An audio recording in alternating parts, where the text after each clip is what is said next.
സേതുലക്ഷ്മി, മാവേലിക്കരയിലെ ഒരു പൊതുചിത്രം നോക്കിക്കഴിഞ്ഞാൽ കാര്യമായ പ്രശ്നങ്ങൾ എവിടെയും തന്നെ ഇല്ല എന്ന് പറയാം. നമുക്ക് ലഭ്യമായ വിവരങ്ങൾ വെച്ച് വിലങ്ങറ LMS LPS മാത്രമാണ് ഇപ്പോൾ 40 പേർ വോട്ട് ചെയ്യാനായിട്ട് കാത്തു നിൽക്കുന്നത്. അവർക്കെല്ലാം തന്നെ ടോക്കൺ നൽകിയിട്ടുണ്ട്.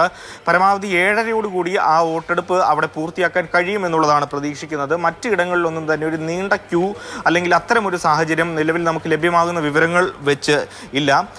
ഞാനിപ്പോൾ നിൽക്കുന്നത് പത്തനാപുരം നിയമസഭാ മണ്ഡലത്തിലെ കുണ്ടയം എന്ന സ്ഥലത്താണ്. ഇവിടെ ചില പ്രശ്നങ്ങൾ ഉണ്ടായിരുന്നു. അതായത് കഴിഞ്ഞ 3 തെരഞ്ഞെടുപ്പിലും ഇവിടെ LDF UDF പ്രവർത്തകർ തമ്മിൽ ഏറ്റുമുട്ടുന്ന ഒരു സാഹചര്യം ഉണ്ടായി. അതുകൊണ്ട് തന്നെ അതീവ സുരക്ഷ ഈ പറയുന്ന സ്ഥലത്തൊക്കെ തന്നെ പോലീസ് ഒരുക്കിയിട്ടുണ്ട്. കൂടുതൽ പോലീസിനെ ഈ പ്രദേശത്ത് വിന്യസിച്ചിട്ടുണ്ട്. പ്രത്യേകിച്ച് ഗവൺമെൻറ് മുസ്ലിം LPS അതോടൊപ്പം തന്നെ കുണ്ടയത്തുള്ള അംഗൻവാടി എന്നീ 2 ബൂത്തുകളിൽ പ്രവർത്തകർ കൂടി നിൽക്കുന്നത് പോലീസ് തടഞ്ഞിട്ടുണ്ട്. അതുകൊണ്ട് തന്നെ അവരെയൊക്കെ തന്നെ ഈ കുണ്ടയം ജംഗ്ഷൻ ഭാഗത്തേക്ക് മാറ്റിയിട്ടുണ്ട്. അത്തരത്തിലുള്ള സുരക്ഷാ ക്രമീകരണമാണ് ഇവിടെ ഒരുക്കിയിരിക്കുന്നത്. അതോടൊപ്പം തന്നെ പത്തനാപുരത്ത് LDF UDF പ്രവർത്തകർ തമ്മിൽ നേരിയ തോതിൽ ഒരു കയ്യാങ്കളി ഉണ്ടായ ഒരു സാഹചര്യമുണ്ട്. നടുക്കുന്ന് ഗവൺമെൻറ് LPSലെ 49, 48 ബൂത്തുകളിൽ ഇരു വിഭാഗങ്ങളും തമ്മിൽ ചില വാക്കേറ്റങ്ങൾ ഉണ്ടായിരുന്നു. വോട്ടർമാരെ വാഹനങ്ങളിൽ എത്തിക്കുന്നതുമായി ബന്ധപ്പെട്ടാണ് ചില തർക്കങ്ങളൊക്കെ തന്നെ ഉണ്ടായത്.